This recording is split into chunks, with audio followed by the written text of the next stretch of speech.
Mai 1984, durant les célébrations annuelles du Memorial Day, un cadavre emballé dans un carton est jeté sur les bords d'une rivière. C'est un meurtre, mais les enquêteurs ignorent totalement quand il a eu lieu. La science va toutefois leur permettre de découvrir un détail important sur la dernière nuit de la victime. Cela suffira-t-il à identifier l'assassin? Par une froide et pluvieuse soirée d'hiver, une femme téléphone à la police pour signaler la disparition de son mari. L'homme est un marathonien sorti pour s'entraîner, mais il n'est jamais rentré. Selon l'expertise médico-légale, quel que soit l'endroit où s'est rendu cet homme, il a eu des ennuis. Bonjour, je suis heureux de vous retrouver pour ce nouvel épisode de vos enquêtes impossibles. Certaines scènes de crime défient l'imagination.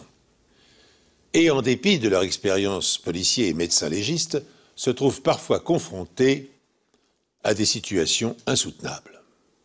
Mais comment parviennent-ils à endiguer leur émotion quand des criminels n'ont plus rien d'humain?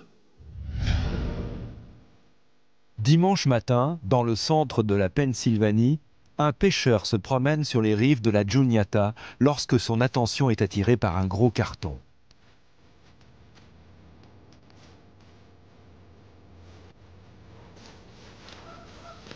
À l'intérieur, un sac poubelle. En ouvrant le plastique, il a vu des restes humains. Il ne savait pas si c'était un homme, une femme. Il s'agit d'un buste de femme. Le reste est un mystère complet. On ne savait pas comment elle était morte. Les traces laissées dans les broussailles par la chute du carton prouvent que la boîte a été lâchée depuis le bas-côté de la route situé plus haut.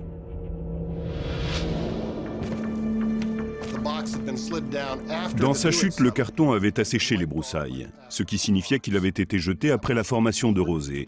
C'était un détail important.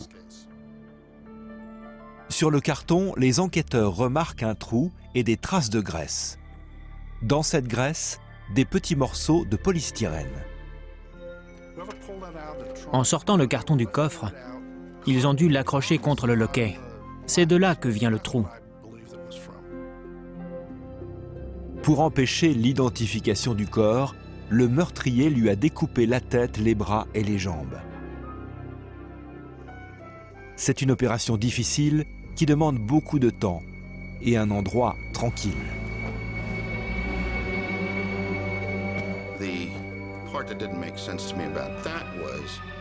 Ce n'est pas logique. Si quelqu'un réussit à faire disparaître la tête et les membres, il pouvait facilement faire disparaître le reste du corps. Il savait qu'on retrouverait le buste. Sur le corps, on distingue 3 taches de naissance et une cicatrice à l'abdomen.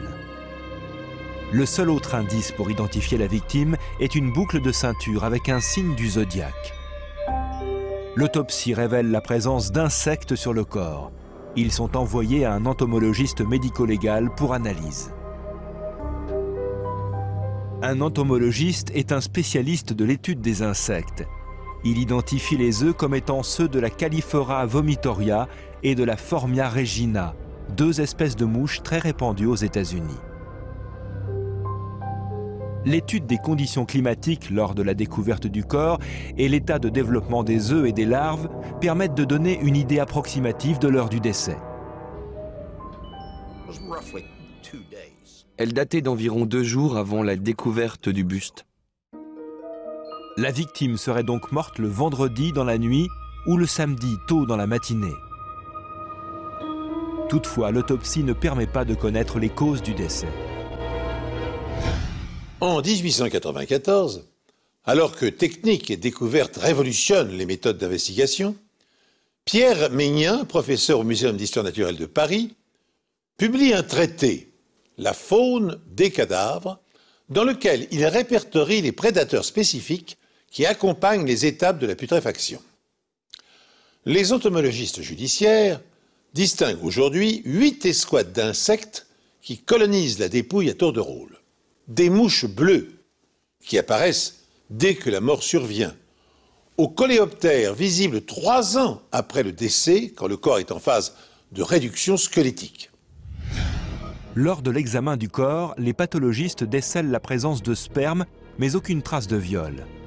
En outre, il est impossible d'identifier l'homme car les tests ADN ne sont pas encore utilisés.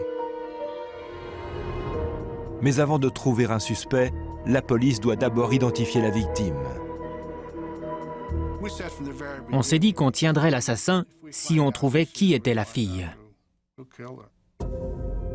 La consultation du registre des personnes disparues ne donne rien. Personne ne correspond à la description du buste. 7 mois après sa découverte, le cadavre non identifié est enterré sous une plaque sans nom et vite oublié. Mais 5 mois plus tard, un appel téléphonique remet l'enquête sur les rails. Bonjour, j'aimerais signaler une disparition. Au bout du fil, une femme prévient la police qu'elle est sans nouvelles depuis 1 an de son ex-belle-sœur, Edna Posey. Elle en dresse un portrait détaillé aux enquêteurs. Elle nous a expliqué qu'Edna n'osait pas porter de bikini à cause de ses taches de naissance. Les policiers font rapidement le rapprochement avec le buste inconnu découvert 1 an auparavant. Elle ajoute qu'Edna portait toujours une ceinture avec un signe du zodiaque sur la boucle. Edna Posey, 31 ans, était la mère célibataire d'un enfant de 11 ans, Randy. C'était une habituée des endroits peu fréquentables de Harrisburg, la ville voisine. La plupart des gens la considéraient comme une traînée. Elle multipliait les relations à court terme, avait des problèmes d'alcool et était incapable d'assurer un environnement stable à son fils. Edna n'était pas vraiment la belle-fille idéale. Elle était plutôt dévergondée. Edna aimait les hommes et l'alcool. Elle avait pris l'habitude d'aller dans les bars où elle rencontrait des hommes avec lesquels elle nouait des relations aussi frivoles qu'éphémères. Il lui arrivait également de disparaître pendant des mois entiers sans dire un mot à quiconque. Admettant elle-même ne pas parvenir à gérer sa vie, elle confia la garde de Randy à Donald Ruby, le chef scout de son fils. Donald Ruby s'occupait d'une troupe de boy scouts, composée en grande partie de garçons que la vie n'avait pas gâtés.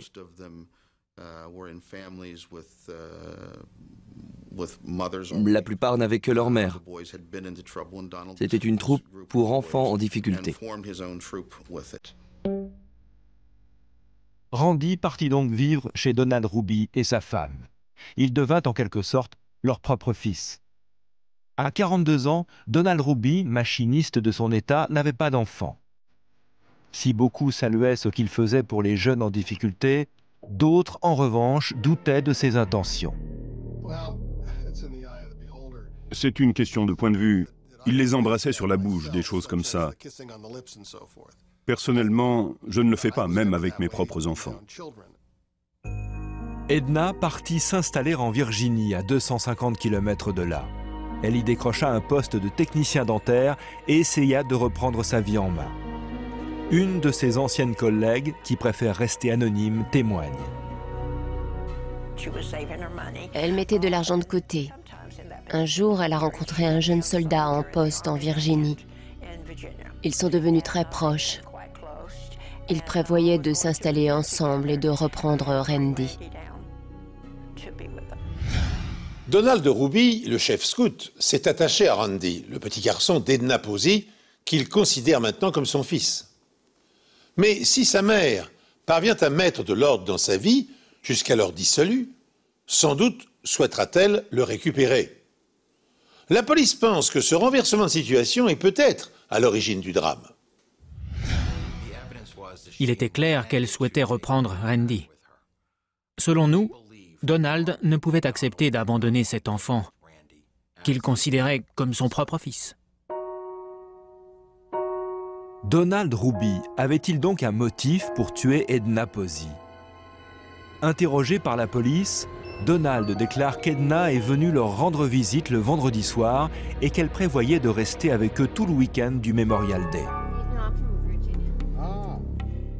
Le lendemain, selon ses dires et ceux de sa femme, ils ont déposé Edna en ville pour aller faire du shopping.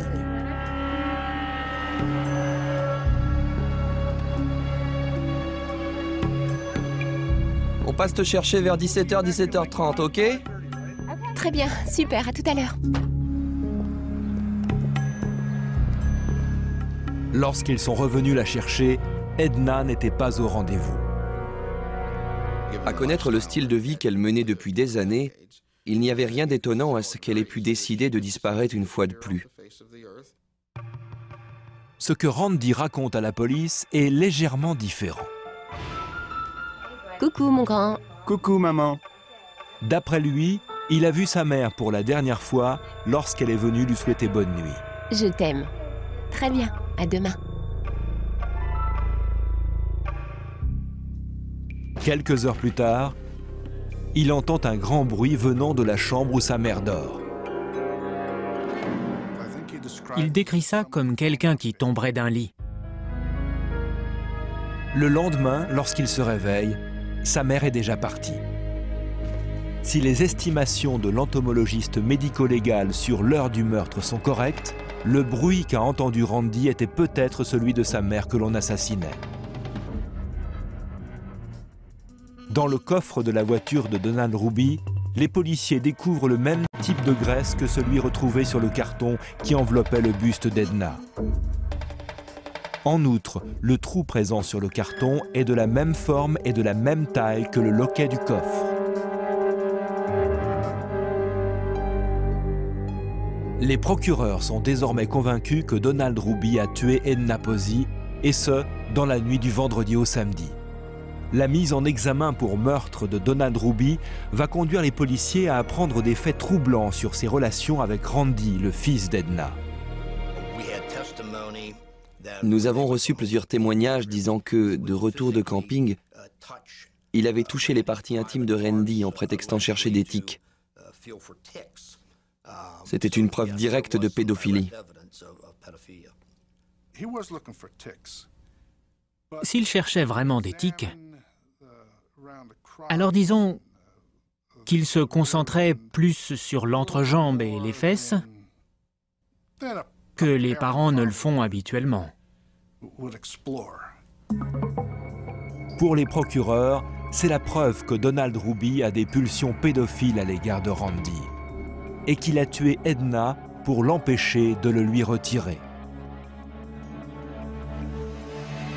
Bien qu'il s'agisse de preuves indirectes, ils affirment que la graisse et le polystyrène retrouvés sur le carton enveloppant le cadavre prouvent bien la culpabilité de l'accusé.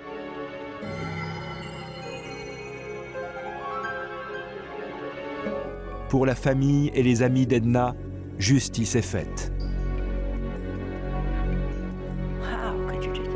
Comment peut-on faire une chose pareille? Ce n'est pas comme s'il lui avait tiré juste dessus. C'est horrible ce qu'il lui a fait. Horrible. C'est incroyable qu'on puisse faire ça à quelqu'un.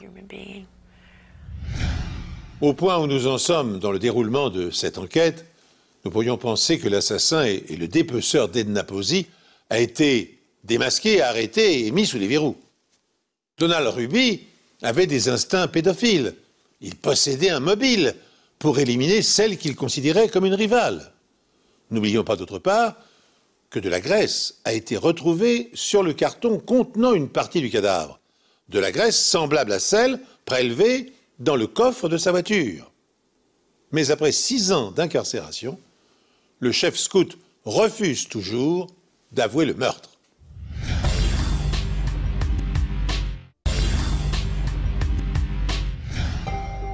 De sa cellule, Donald Ruby clame son innocence.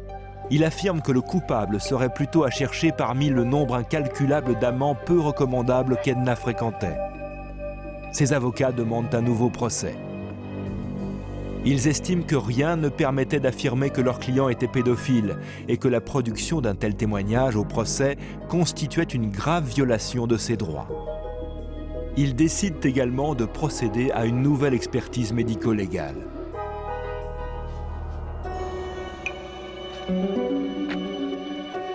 Ils font appel pour cela au docteur Neil Haskell, l'un des meilleurs entomologistes médico-légaux du pays.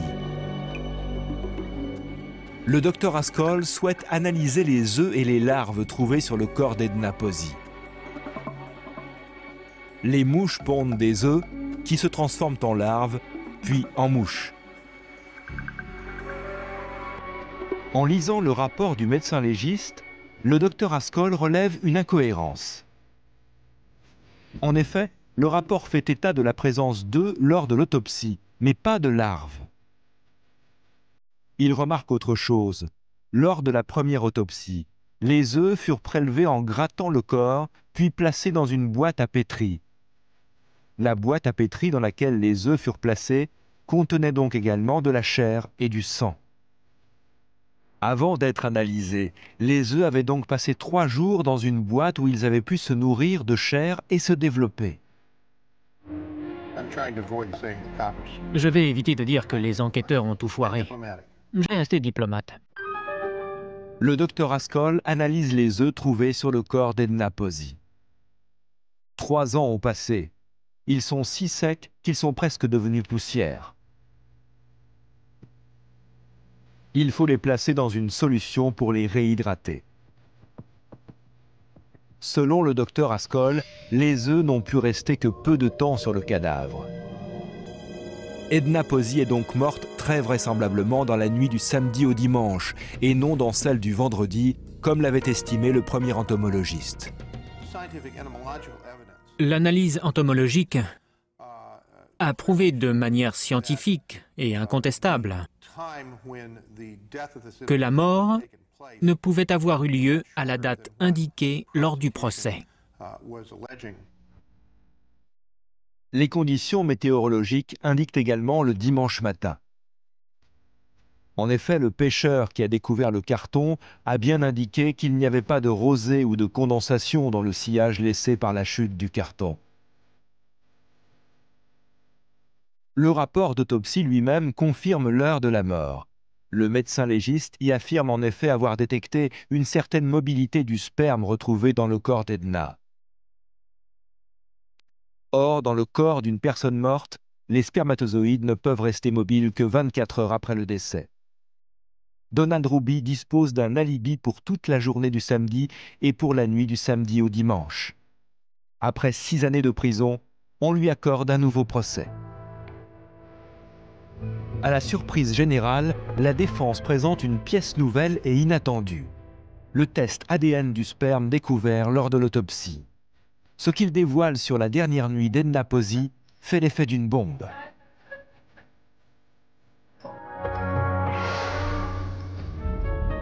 La conclusion du test est que le sperme retrouvé dans le corps provient de 3 hommes différents. Et Donald Ruby n'en fait pas partie. Le rapport du médecin légiste mentionne la mobilité du sperme découvert lors de l'autopsie. Le sperme dans le corps d'une personne morte ne peut rester mobile plus de 24 heures environ.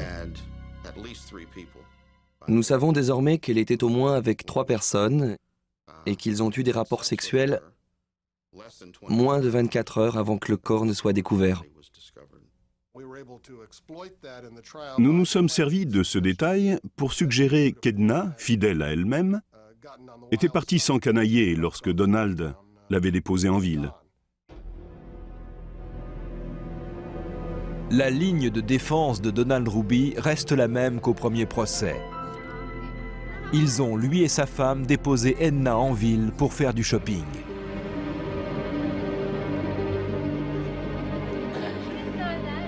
Cette fois-ci, l'expertise médico-légale confirme sa version des faits. Les avocats de la défense suggèrent que le ou les assassins sont à chercher du côté des inconnus qui ont couché avec elle le samedi soir. C'était clairement ce qu'insinuait la défense.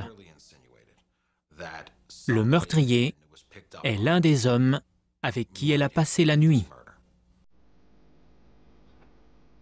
Un autre élément médico-légal est apporté par le docteur Haskell. il constate qu'une mauvaise conservation des preuves entomologiques a faussé la première estimation de l'heure du décès.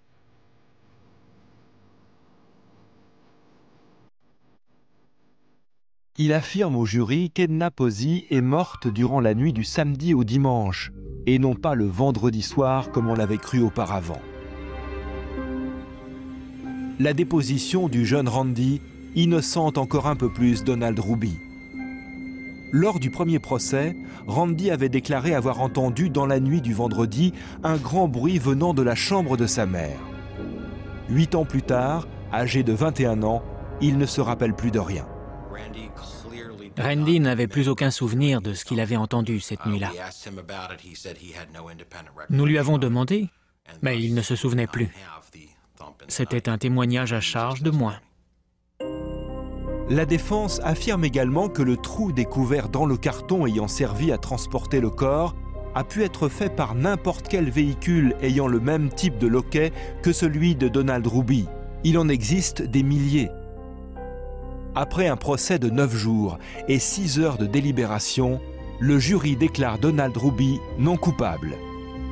Le verdict est un choc pour la famille et les amis d'Edna. Ils n'arrivaient pas à y croire. C'était une affaire réglée et d'un seul coup, on remet l'assassin en liberté. Beaucoup de gens dans le quartier étaient très inquiets, surtout ceux qui avaient témoigné contre lui. Il y a des canards le long de la route. On apprend à apprécier les choses quand on en a été privé pendant longtemps. Ne jamais chercher à comprendre un jury. Jamais. Je ne sais pas ce qui leur est passé par la tête. Mais bon, ce sont eux qui décident. Il faut faire avec. Bien qu'officiellement close, l'affaire est loin de l'être tout à fait dans l'esprit des principaux intéressés. Faut-il avoir peur de Monsieur Ruby? Si vous avez des enfants, je serais tenté de dire que oui. Je ne suis pas expert en pédophilie, mais vous savez ce qu'on dit. Chasser le naturel, il revient au galop. J'ai la conviction que Donald Ruby n'a pas tué Edna Posey. Il aurait pu le faire, mais il ne l'a pas fait. Qui l'a tué? Je sais juste que ce n'est pas lui. Donald Ruby a quitté la ville peu de temps après le procès. Personne ne sait où il se trouve actuellement, pas même ses avocats. Il m'a envoyé une lettre l'année de sa sortie. En gros, il me remerciait d'avoir témoigné en sa faveur et m'assurait qu'à l'avenir, il ne ferait plus jamais de mal à une mouche.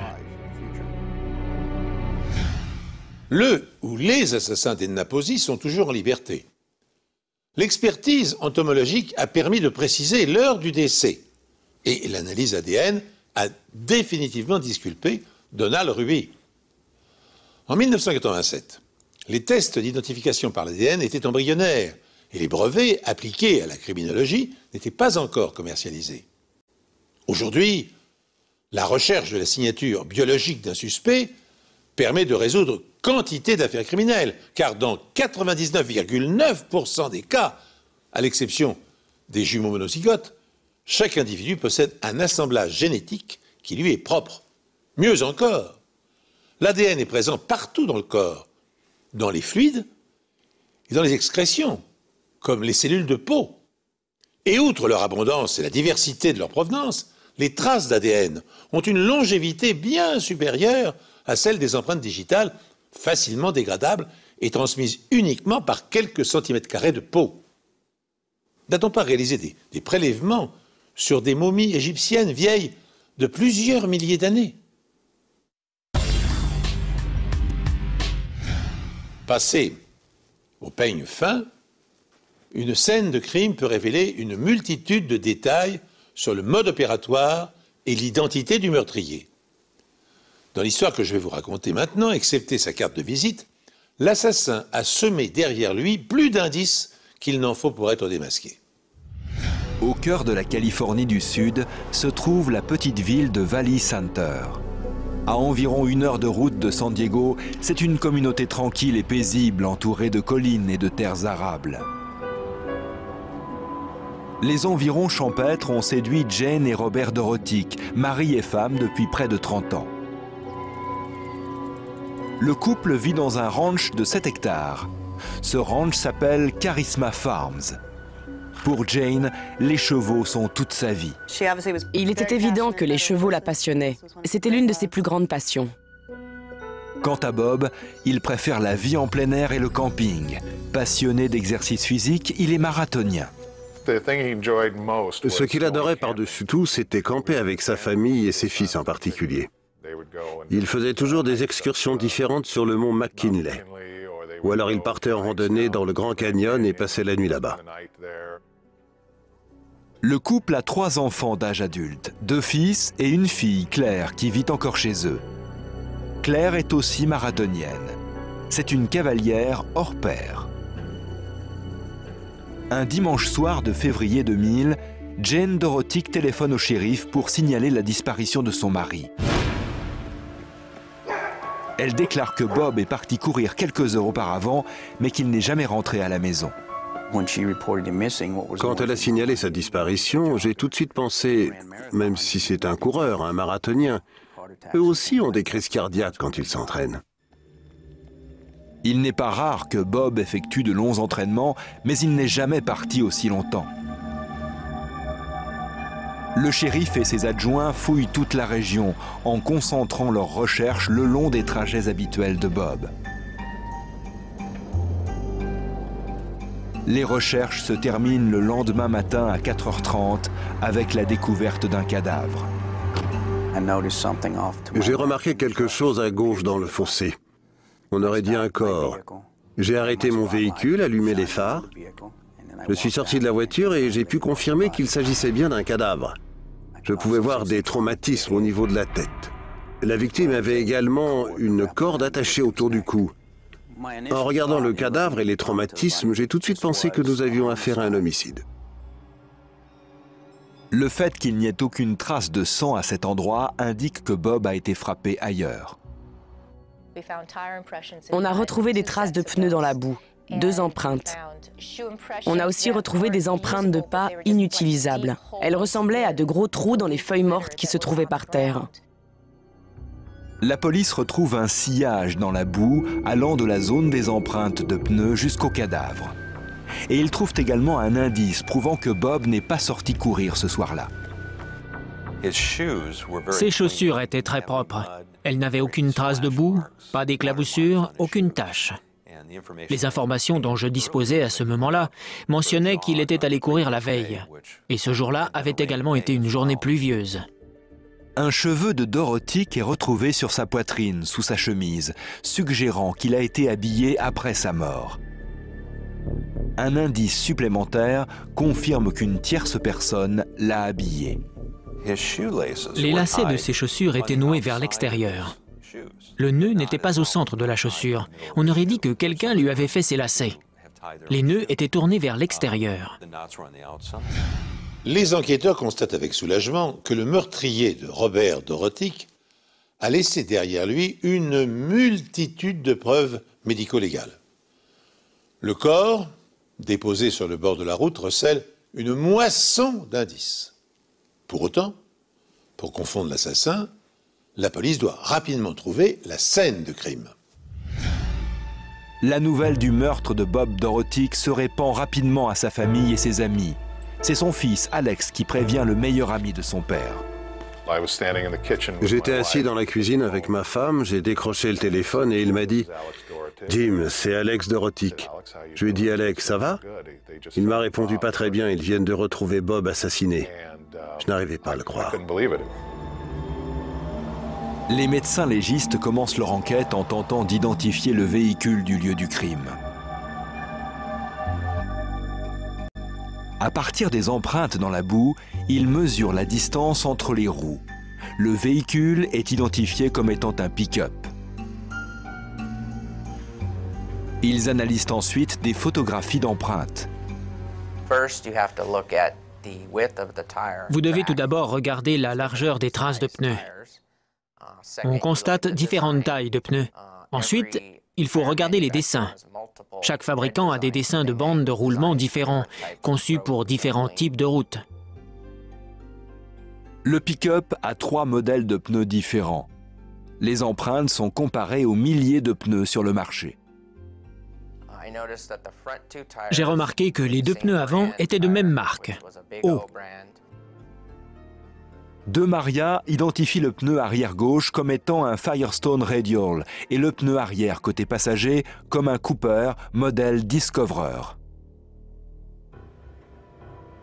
Lors de l'autopsie, le médecin légiste confirme que le décès de Dorothik est dû à un traumatisme suite à un coup violent à la tête porté avec une sorte de marteau. Il note aussi des marques de strangulation. Dans son estomac, il retrouve les restes non digérés du repas pris par Bob le samedi soir, ce qui signifie qu'il a été tué le samedi. Jane a déclaré que Bob a quitté la maison le dimanche après-midi. Une vérification de leur passé révèle que Bob Dorothik et sa femme s'étaient séparés quelques années auparavant, mais s'étaient récemment réconciliés. Bob était souvent en désaccord avec sa femme et sa fille sur le coût de la gestion du ranch.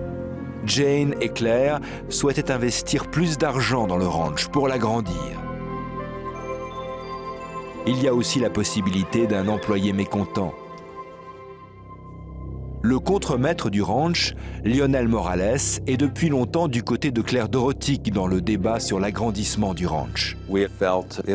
On sentait que nous devions poursuivre notre enquête et l'interroger pour savoir à quelle heure, à quel moment il se trouvait là et ce qu'il faisait quand il était là-bas. Lionel Morales, Claire et Jane Dorothik nient toute implication dans le meurtre de Bob. Lionel et Claire ont chacun un alibi. Jane déclare être restée à la maison toute la journée pour s'occuper des chevaux. Elle coopère avec la police en les autorisant à fouiller sa maison.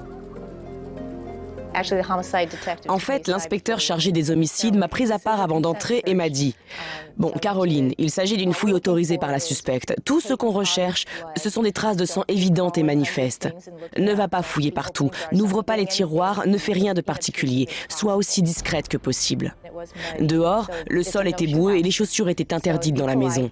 Pour être poli, vu qu'il s'agissait d'une fouille autorisée, et c'est la seule fois de ma vie où j'ai fait ça sur un lieu de fouille, j'ai enlevé mes chaussures.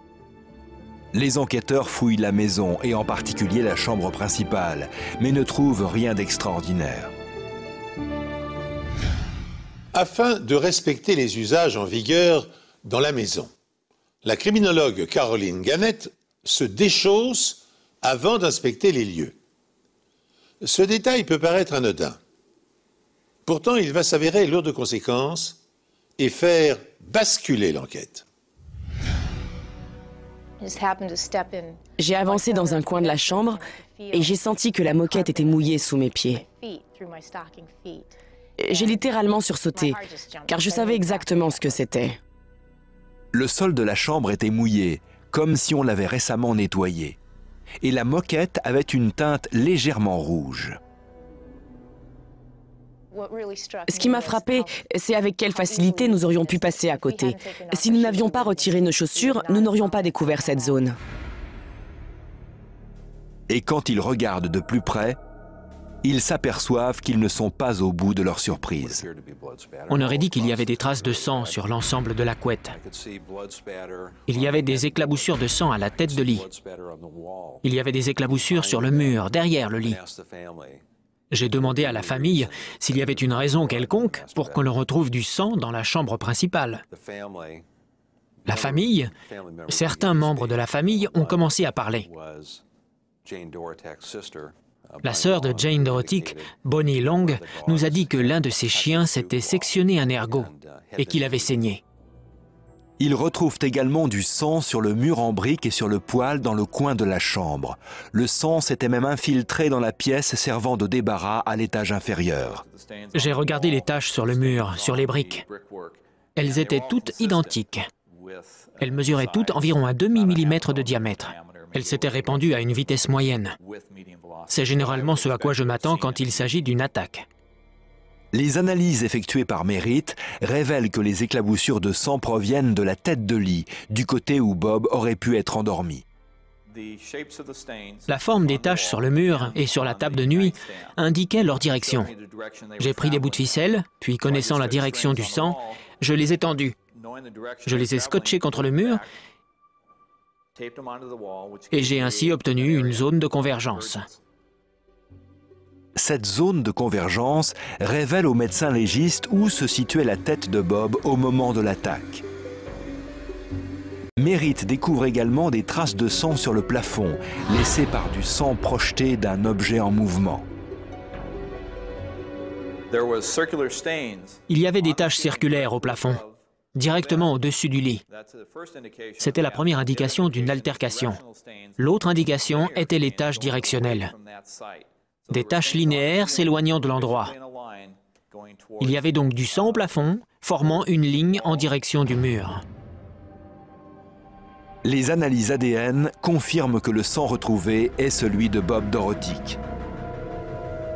En se basant sur l'interprétation des éclaboussures de sang, les enquêteurs pensent que le décès de Dorotic est dû à une importante blessure à la tête. L'attaque n'a pas eu lieu sur cette route. Cette attaque, si l'on tient compte des taches de sang, a eu lieu dans cette chambre. Dans la maison, les enquêteurs découvrent également un morceau de corde noire, correspondant à celle trouvée autour du cou de Bob. J'ai dit à Jane que nous étions convaincus. Cela ne faisait aucun doute. Bob avait été attaqué dans la chambre principale. La famille en a eu le souffle coupé. Mais les enquêteurs ne découvrent aucune trace de sang dans tout le reste de la maison, ce qui signifie que le tueur a descendu le corps et l'a emmené à l'extérieur. La police ne retrouve ni l'arme du crime, ni aucun vêtement ensanglanté au domicile de la victime. Aucun signe d'effraction n'est également remarqué. Un intrus ne prend jamais la peine de nettoyer le lieu de son crime. Je suis chargé de l'application des lois depuis 28 ans. Je n'ai jamais vu ni eu affaire à un intrus qui entre par effraction dans une maison, commet un meurtre et nettoie tout après son passage. La police retrouve le pick-up dans le garage. Il n'y a aucune trace de sang visible à l'œil nu. Les enquêteurs décident de vérifier que le sang n'a pas été nettoyé. Nous avons utilisé le test de fluorescence. On a aspergé l'extérieur et l'intérieur du pick-up. Plusieurs zones sont devenues fluorescentes. Il y avait une zone à l'arrière du pick-up en particulier, une zone assez importante. Ces résultats indiquent que du sang se trouvait là à un moment donné, puis avait été nettoyé. Les tests ADN effectués sur les résidus sanguins retrouvés confirment qu'il s'agit du sang de Bob. Le pneu avant gauche était tourné vers moi et je pouvais voir le dessin du pneu tandis que je m'en approchais. Je savais à quoi il devait ressembler pour correspondre au dessin du pneu retrouvé sur le lieu du crime. Plus je m'avançais et plus il lui ressemblait. On aurait dit le même pneu. J'étais juste devant et j'étais certaine que c'était la même empreinte. Les pneus avant sont de la marque O. Le pneu arrière côté passager est un Cooper modèle Discoverer. Le pneu arrière côté conducteur est un Firestone Radial. Leurs dessins correspondent tous aux empreintes laissées sur le lieu du crime. Le pick-up blanc est immatriculé au nom de Jane Dorotic. Avant de quitter le domicile, les enquêteurs trouvent une dernière preuve. Dans la poubelle, on a retrouvé plusieurs seringues. L'une d'elles était une très grosse seringue, le type de seringue utilisé pour les animaux. La seringue contient une petite quantité d'un puissant tranquillisant pour chevaux appelé acépromazine. Il est aussi connu sous le nom de Mellow Yellow, en rapport avec la chanson des années 60. Il suffit de 3 mg pour endormir un cheval. Les tests de toxicologie ne permettent pas de détecter l'acépromazine dans le sang de Bob. Il a pu en contenir, mais en quantité insuffisante pour être décelé. Une empreinte de sang est retrouvée à l'extérieur de la seringue. Le sang est celui de Bob Dorotic et l'empreinte est celle de Jane. On entend souvent dire que la meilleure preuve qu'on puisse trouver est l'empreinte digitale du suspect dans le sang de la victime. Et là, comment vous expliquez cela? L'affaire a été menée tambour battant. 3 jours seulement après la découverte du corps de Bob Dorotic, sur le bas-côté de la route, je vous le rappelle, la police arrête son épouse et le procureur l'inculpe du meurtre de son mari. Plus d'une demi-douzaine d'indices la désignent coupable.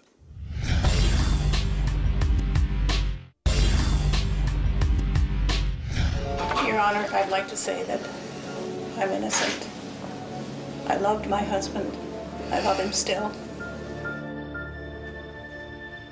En mai 2001, Jane Dorotic est jugée pour le meurtre de son mari, Robert. Pour les procureurs, cela ne fait aucun doute. Jane injecte le tranquillisant pour chevaux à son mari pendant qu'il dort dans la nuit du samedi au dimanche. Elle le frappe à la tête alors qu'il est dans leur lit, puis à terre, près du poêle.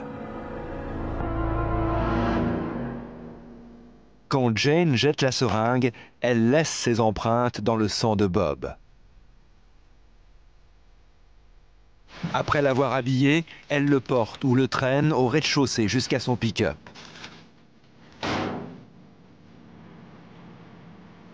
Lorsqu'elle se débarrasse du corps le long de la route, la seule chose qu'elle ne fait pas, c'est laisser son nom sur le lieu du crime.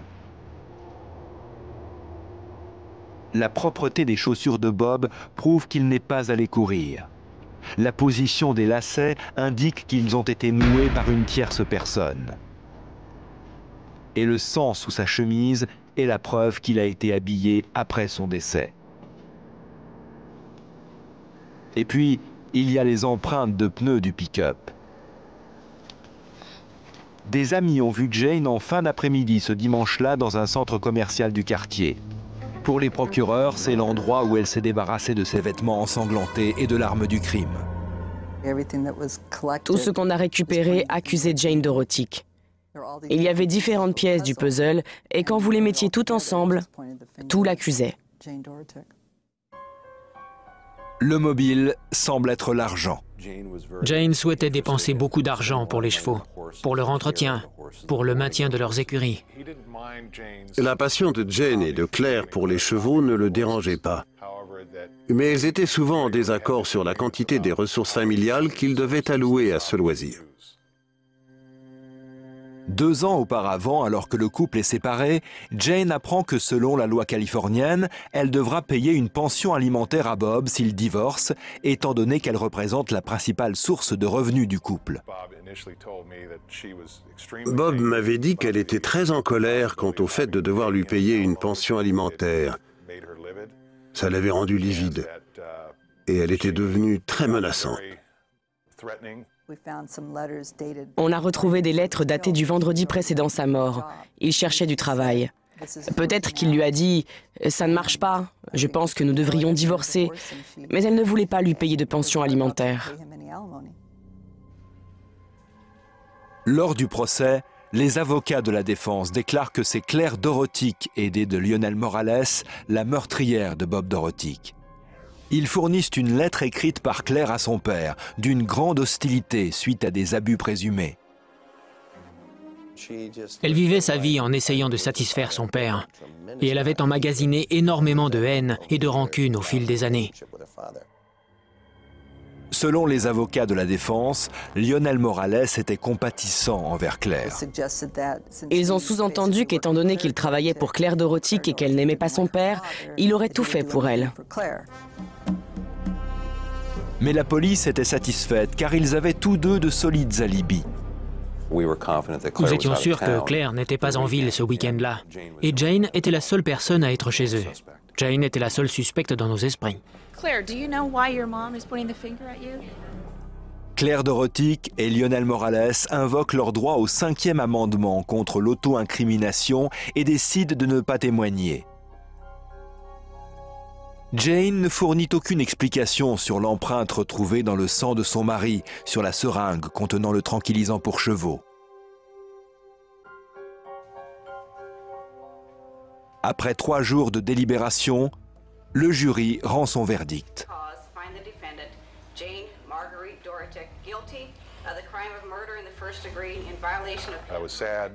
J'étais triste, mais malgré tout ravi que justice soit rendue.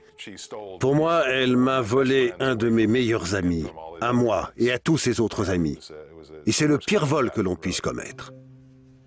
Jane Dorotic est condamnée à 25 ans de prison.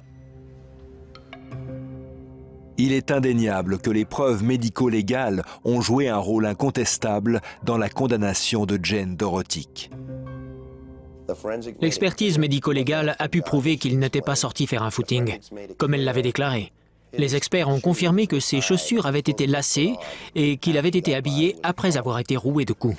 Les preuves médico-légales nous ont raconté l'histoire, comme c'est souvent le cas quand vous trouvez un corps dans le cadre d'un homicide. C'est le cadavre lui-même qui vous raconte son histoire. Jane et Robert Dorotic s'étaient séparés 2 ans avant le meurtre.